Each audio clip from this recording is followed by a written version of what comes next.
Magandang umaga po sa inyong lahat, sa ating mga magsasaka, sa ating mga magtatanim ng gulay, sa ating mga urban farmers, sa ating mga bisita.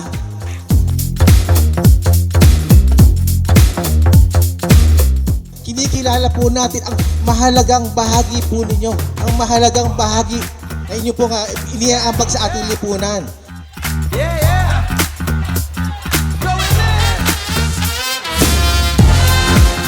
Sa lahat po ng andito sa ating mga magsasaka, araw po na magsasaka ngayon, isang mapagpalang araw po.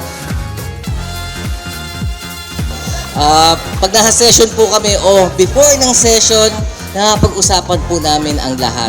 At kami po ay until now, until forever yan, talagang lahat po ng sektor ay binibigyan namin ng pansin po.